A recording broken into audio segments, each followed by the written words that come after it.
오늘이 성탄절인 줄 알았습니다. 칸타타 하신 거 아니죠? 네, 내일 또 두 곡의 또 성가대 우리 연합찬양대 칸타타가 있는데 추행화 집사님 웰컴입니다. 너무 감사합니다. 천군 만마를 얻으셨습니다. 오늘은 선지자로 이렇게 기록된 바라고 하는 제아의 말씀을 나눌까 합니다. 성경은 예언과 그리고 성취의 책입니다. 그리고 성탄은 하나님의 약속, 하나님의 예언이 이 땅 가운데 성취된 날이죠. 말씀이 육신이 되어 우리 가운데 함께 거하시는 복된 날이 성탄절인 줄로 믿습니다. 하나님의 사랑이 예수 그리스도를 통하여서 이 땅에 나타나신 날이기도 합니다. 아무리 용하다고 하는 그 점쟁이가 있다 하더라도요, 그 점쟁이들의 그 예언을 책으로 남기면요, 이건 절대로 해서는 안 될 일입니다. 다 자기네들의 그 모든 그렇게 뭐 자신 있게 그것을 기록해놨다 하면 거의 대부분이 틀리기 때문에 오히려 망신살만 뻗치게 되는 것이죠. 감히 미래에 되어질 일들을 딱 적는다는 것은요, 내가 참신인지 거짓신인지 바로 다 드러나기 때문에 책에다가 그 예언을 다 기록해 놓는 것은요, 절대로 해서는 안 될 그런 일이기도 합니다. 누군가가 귀신의 힘을 빌어서 예언을 한다 하더라도 과거의 일은 잘 맞출 수 있습니다. 그러나 장차 되어질 일들을 적으라 하면 안 적습니다. 못 적습니다. 맞추질 못합니다. 과거의 일은 잘 귀신같이 알아내는데 미래에 될 일은 잘 맞추지 못합니다. 사탄 마귀도요, 예수 그리스도를 십자가에 못 박아 죽이심으로 이제 끝난 줄 알았습니다. 그런데 예수님은 사망 권세를 깨트리시고 이기시고 다시금 부활하신 주님이 바로 저와 여러분들이 믿는 우리 구주인 줄로 믿습니다. 어떤 신이 책에다가 장차 되어질 일들을 적으면 그 신은 참 신인지 거짓 신인지 바로 판명이 납니다. 그래서 하나님께서는 하도 이스라엘 백성들이 사신 여러 우상들을 섬기니까 이렇게 말씀하십니다. 이사야서 41장 22절에서 23절 말씀을 같이 한번 읽어보겠습니다. 시작. 장차 당할 일을 우리에게 진술하라. 또 이전 일이 어떠한 것도 알게 하라. 우리가 마음에 두고 그 결말을 알아보리라. 혹 앞으로 올 일을 듣게 하며 뒤에 올 일을 알게 하라. 그리하면 너희가 신들인 줄을 우리가 알리라. 또 복을 내리든지 재난을 내리든지 하라. 우리가 함께 보고 놀라리라. 장차 네가 정말 참 신이라고 한다면 한번 적어봐라. 앞으로 장차 되어질 일들을 내가 듣게 하고 내가 보게 하라. 뭐 저주든 복이든 상관없다. 장차 되어질 일들을 한번 적어보라, 이겁니다.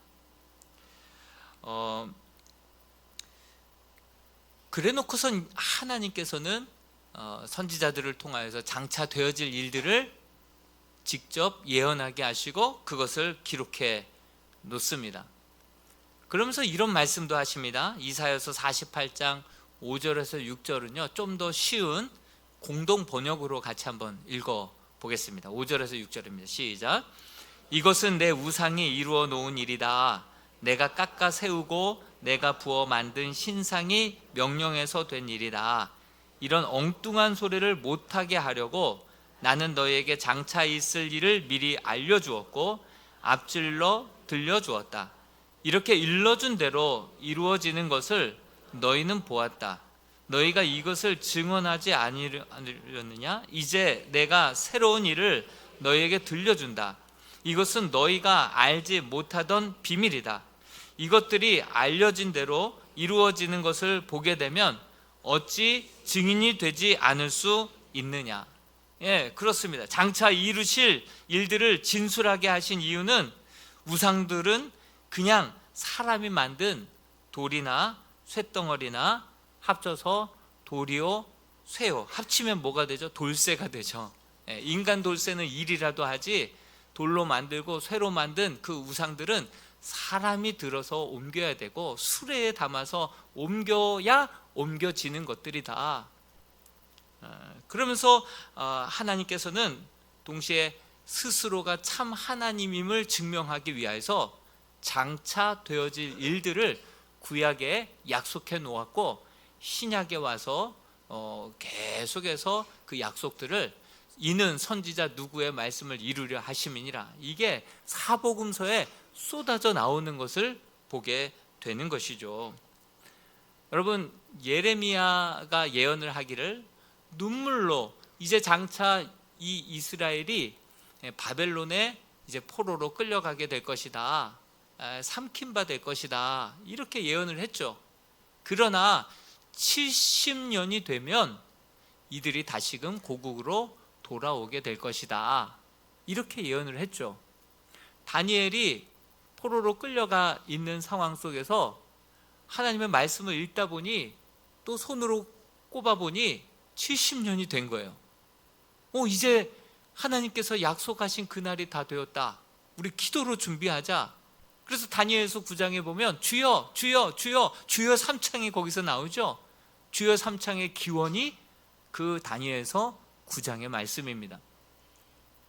도무지 회복될 기미가 보이지 않았던 때에 고레스의 칙령과 함께 정말 희한한 방법으로 이스라엘이 고국으로 70년 만에 돌아오는 놀라운 기적이, 그 예언의 그 응답이, 그 성취가 이루어졌습니다.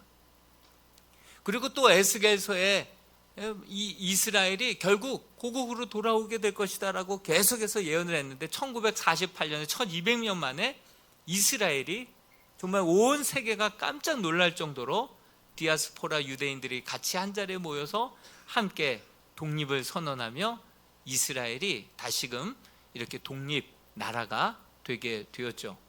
지금도 하나님의 말씀은 정말 1.1획도 떨어지지 아니하고 반드시 이루어지시는 언약과 성취의 말씀임을 우리는 기억해야 할 것입니다.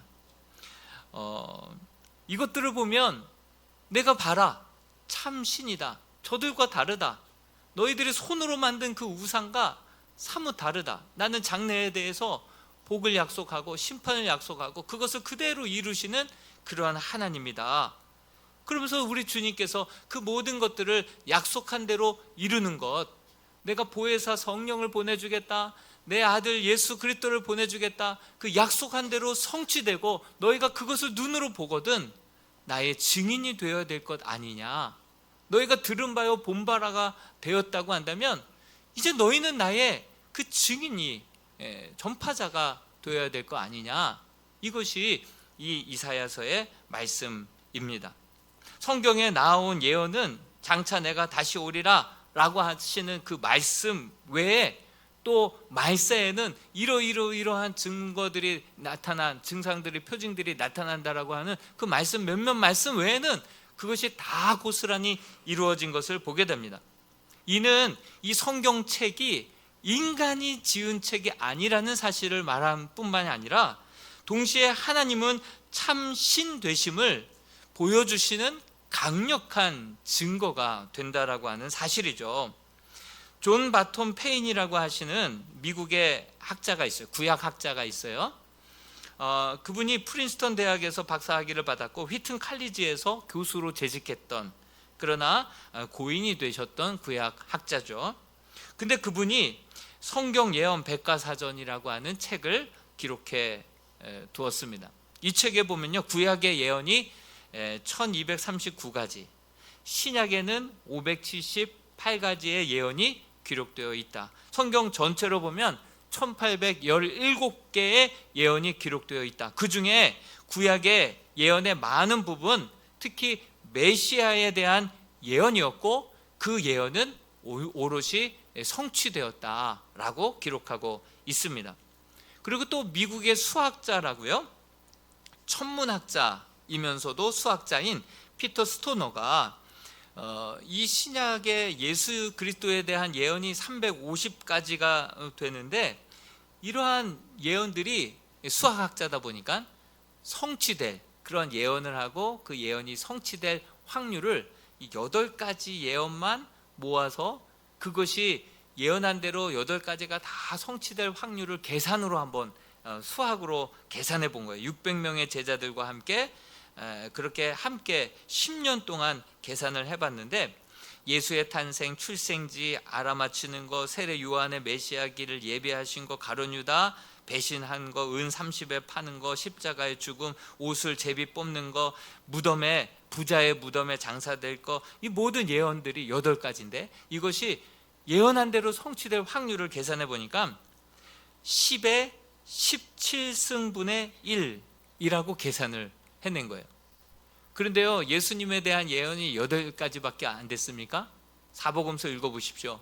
이는 선지자 미가야의 말씀을 이루려 하십니다. 이는 선지자 호세아의 말씀을 이루려 하십니다. 이는 선지자 이사야의 말씀을 이루려 하심이니라. 하나님은 한번 약속하시고 약속하신 것을 반드시 이루시는 신실하신 하나님이 지금도 저와 여러분들이 믿는 하나님이신 줄로 믿습니다. 따라서 예수 그리스도의 삶과 죽음에 관한 모든 예언과 성취는 절대자이신 하나님께서 계획하시고 통제하신다라고 하는 사실을 여실히 이 성경 말씀을 통하여서 우리에게 증명해 보이고 있습니다. 그 말씀이 현실로 됐다는 것, 이것은 기적 중에 기적이죠. 예언의 성취는 우리에게 확고한 믿음을 가져다 줍니다. 그러면 그 예수님에 관한 예언이 성경 어디 나오는지 몇 가지만 한번 살펴볼까 합니다. 먼저 창세기 3장 15절, 이거 원복음이라고도 하거든요. 여러분들 꼭 기억해 두셨으면 좋겠습니다. 같이 한번 읽어보겠습니다. 시작. 내가 너로 여자와 원수가 되게 하고 내 후손도 여자의 후손과 원수가 되게 하리니 여자의 후손은 내 머리를 상하게 할 것이요 너는 그의 발꿈치를 상하게 할 것이니라 하시고, 여자의 후손이라고 말하고 있어요. 여러분, 후손은요 남자 여자의 작품입니다. 그런데 남자 여자의 작품이 아니라 여자의 후손이라고 기록하고 있죠. 이것은 동정녀 마리아를 통하여서 새롭게 이 땅에 오실 메시아를 미리 예언을 해둔 것이죠. 그는 사탄의 머리를 밟을 것이고 사탄은 기껏해야 그의 발꿈치만 상하게 한다. 그를 십자가에 못 박아 죽여놓고 잔치를 벌였고 쾌제를 불렀지만 우리 주님은 사흘 만에 다시금 부활하셔서 그 사망 권세를 깨트리시고 다시금 부활하셔서 이 땅에 구원을 이루시고 완성하신 분이 예수 그리스도시다. 이것을 지금 예언하고 있기 때문에 이것을 최초의 원복음이다, 이렇게 이야기를 하고 있습니다. 또 이사야서 7장 14절 말씀, 보라 처녀가 잉태하여 아들을 낳을 것이요 그의 이름을 임마누엘이라 하리라. 그의 이름을 예수라 하라. 그가 우리와 함께 하시면 임마누엘이라 하라. 지난주 마태복음 1장의 말씀 아니었습니까? 그 말씀의 성취이죠. 또 이사야서 9장 6절 말씀도 같이 한번 읽어볼까요? 시작. 이는 한 아기가 낳고 한 아들을 우리에게 주신 바 되었는데 그의 어깨에는 정사를 메었고 그의 이름은 기묘자라 모사라 전능하신 하나님이라 영존하신 아버지라 평강의 왕이라 할 것임이라. 한 아기가 우리에게 낳는데 그분이 평강의 왕이다, 참된 왕이다, 영존하시는 아버지다. 그것을 예언한 그대로 성취가 된 것이죠. 또 그 밖에도 이사야서 53장에 보면요, 여러분 우리가 사순절 때마다 늘 읽고 깊이 묵상하고 암송하는 말씀 아닙니까? 그가 찔림은 우리의 허물 때문이요 그가 상함은 우리의 죄악 때문이라.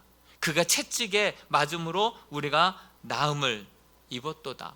예수 그리스도의 그 십자가 그 구속의 사건을 바로 그렇게 눈으로 바로 앞에서 보고 있는 것처럼 아주 상세하게 있는 그대로 이렇게 예언을 했고 예언대로 성취된 것이죠.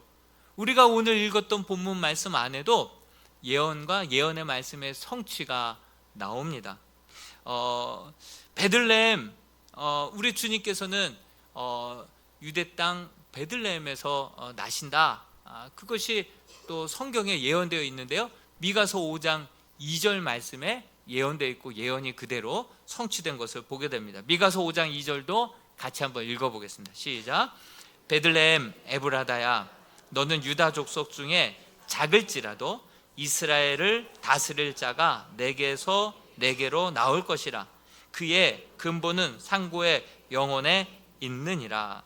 중요한 것은 오늘 본문은 이 동방박사 세 사람과 헤롯 왕 그리고 종교 지도자들과 아주 명명백백하게 비교하고 있는 것을 볼 수가 있습니다. 왜냐하면 이 동방박사는요, 별을 보고 유대인의 왕을 경배하러 왔는데, 이 헤롯 왕, 유대인의 왕과 종교 지도자들은 성경의 예언의 말씀을 잘 알았어요.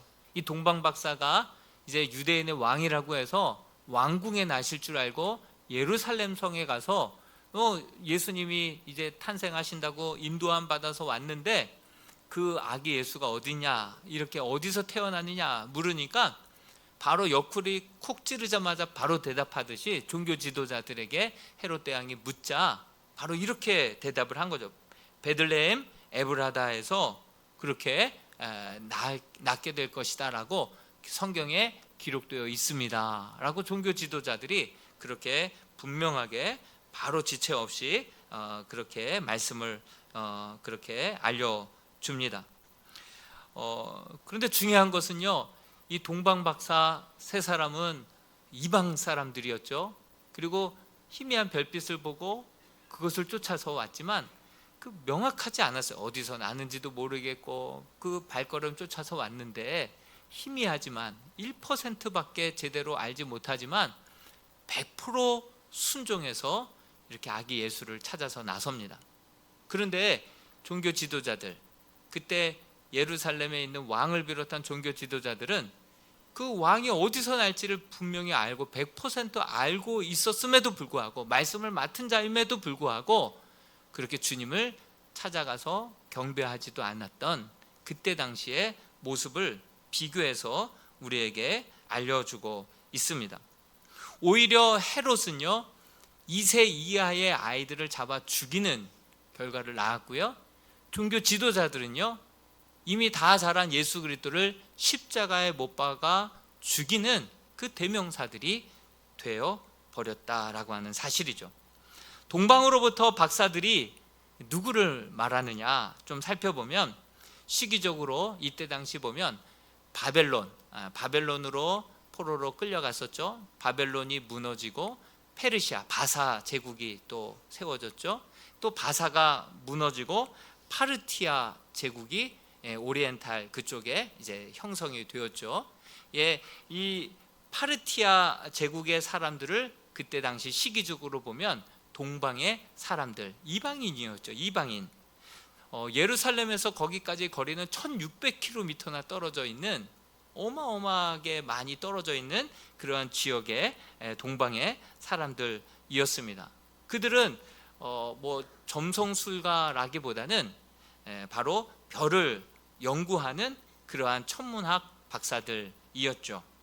그런데 그들이 이렇게 신실하게 정말 주님의 나심을 찾아와서 끝까지 경배했던 그 이유를 한번 거슬러 생각해 보면요, 이들이 왜 별들을 이렇게 연구하고 또 별을 쫓아서 여기까지 올 수 있었던 이유가 뭘까 생각해 봤을 때, 좀 거슬러 오다 보면 정말 이들에게 잊을 수 없는 큰 감동과 도전을 줬던 사람이 분명히 있었을 것이다 라는 생각을 해보게 됩니다. 그가 누굴까? 보면 바로 바벨론의 포로로 끌려가서 바사 제국과 4명의 왕, 여러 제국이 바뀌어짐에도 불구하고 계속해서 그 나라의 총리 역할을 했던 다니엘에게 큰 감동과 도전을 받았을 것입니다. 정말 하나님의 말씀이라고 하면 목에 칼이 들어와도 변치 않고 꿋꿋하게, 그래서 다리오 왕을 통하여서도 정말 하나님을 참 하나님이라고 고백하게 만들었던 그러한 인물이 바로 다니엘이었죠. 다니엘이 바로 이 바벨론, 페르시아 그리고 그 다음 왕까지 4명의 왕에게 영향력을 주고, 보통 제국이 바뀌고 정권이 바뀌면 총리는 당연히 바뀌지 않습니까? 아무리 유능하다 하더라도. 근데 얼마나 정직하고 믿을만하고 신뢰할 만한 사람이었는지 4명의 왕이 바뀌어도 이 총리는 계속해서 데리고 가는 거예요. 그 정도로 믿을 만한 사람이었다라고 하는 사실이죠. 그만 끌려갔겠습니까? 두루마리 성경도 함께 그렇게 전리품으로 가져가지 않았겠습니까? 그러면서 성경을 보다가 이 예언의 말씀을 깊이 새기고, 그때부터 별을 계속해서 관측하고 연구하는 사람이 되지 않았겠습니까? 민수기 24장 17절에 이런 예언의 말씀이 나옵니다. 같이 한번 읽어볼까요? 시작. 내가 그를 보아도 이때의 일이 아니며 내가 그를 바라보아도 가까운 일이 아니로다. 한 별이 야곱에게서 나오며 한 규가 이스라엘에게서 일어나서 모압을 이쪽에서 저쪽까지 쳐서 무찌르고 또 셋의 자식들을 다 멸하리라. 한 별이 이제 나올 것이다. 그리고 한 규는 지팡이, 이것은 왕을 상징하죠. 나라를 통치하고 다스리는 리더를 상징합니다. 한 다스리는 자가 나오게 될 것이다. 그래서 그때부터 별을 관측하고 이상한 별을 보고 그 별을 쫓아서 그렇게 예루살렘까지 와서 그 아기 예수가 이제 유대인의 왕이 어디서 나느냐, 이렇게 동방 박사들이 물어왔던 것입니다. 그들은요 1% 아는 희미한 말씀을 가지고 100% 믿었고, 정말 1600km가 넘는 그 거리를 목숨을 걸고 그렇게 동행해서, 그때 당시에는 그 나라가 로마와 대치 중에 있었거든요.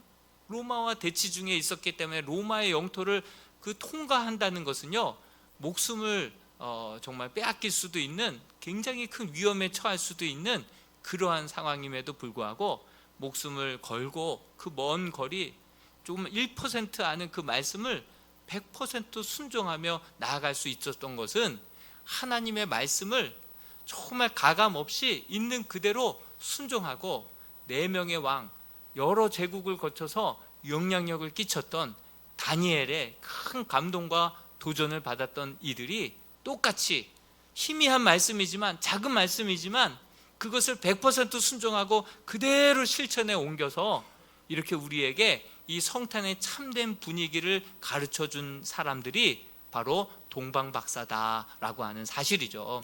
그때 당시에 헤롯은 어땠습니까? 헤롯은 이 동방박사들에게 얘기해요.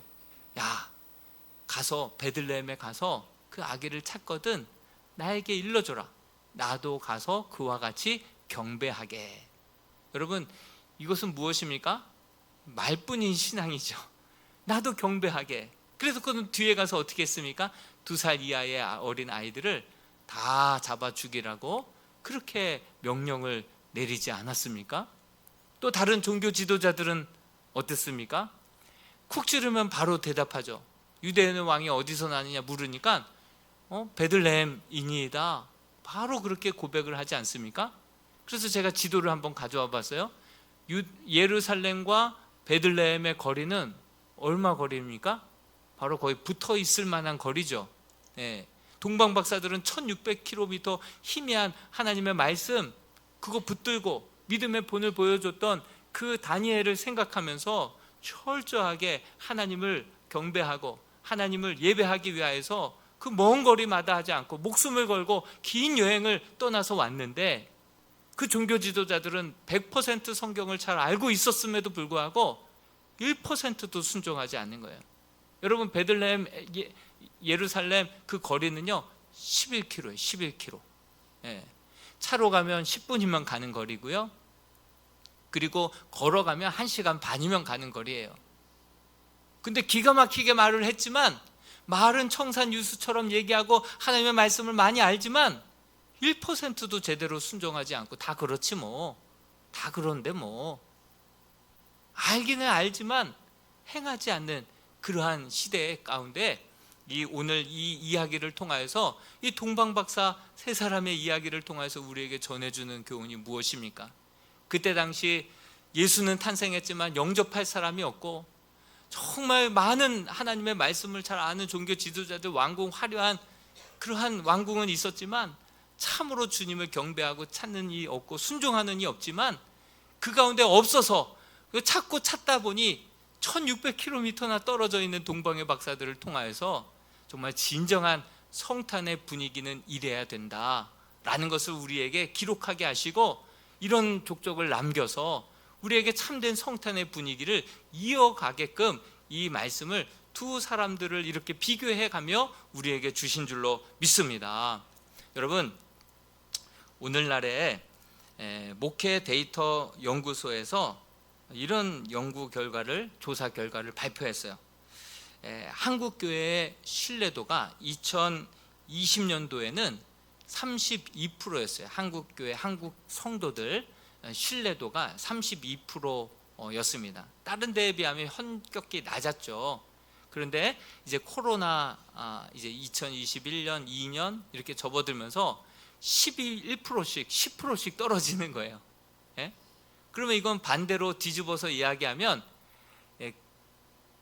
그 한국교회, 한국 개신교 성도들에 대한 신뢰도가 20%도 안 된다는 거예요. 거의 불신이 80%가 넘는다는 거, 못 믿겠다는 거예요. 그래서 그 이유를 알아보니까 크리스천들은 언행일치가 되지 않는다는 거예요. 예, 언행일치가 되지 않아요. 잘 믿는 것 같아도 뒤에 보면 자기 욕심 다 챙기고 세상보다도 더 이기적이고 손해보려고 하지 않고 이런 모습들 보면서 언행일치가 되지 않는다는 거예요. 여러분, 우리 믿음의 선조들은 어땠어요? 저희 할머니만 보더라도 성경을 읽을 때 정말 한 글자 한 글자 그런즉 믿음소 세로 글자 성경을 가지고 한 글자 한 글자 떠듬 읽어 나가셨어요. 그렇지만 잘 이해도 못하셨어요. 그럼에도 불구하고 그 말씀을 정말 손해볼지언정 지켜 행했던 분들이 우리 믿음의 선조들 아닙니까?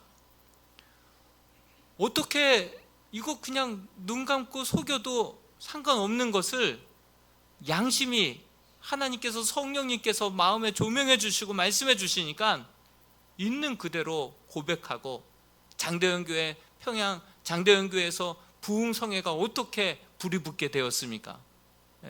그 목사님이 그냥 넘어가도 됐을 일들을 눈물로 고백하고 자백하고, 시장 한복판에 가서 내가 이렇게 했는데 이거 미안해 하면서 돌려주고, 이런 놀라운 역사 가운데 크리스찬은 저 사람은 믿을만해. 왜? 예수 믿으니까. 그런 말을 들었던 때가 바로 우리 한국교회, 초대교회, 우리 믿음의 선조들의 모습이었습니다. 그런데 오늘날에는 말씀의 홍수 시대에 살아가고 있어요. 유튜브를 틀면 기라성 같은 목사님들의 말씀은 쏟아 듣습니다. 말씀은 많고 제자훈련 많이 받고 성경 공부 얼마든지 할 수 있는데 그것을 그대로 살아내는 사람이 없다라고 하는 사실이죠.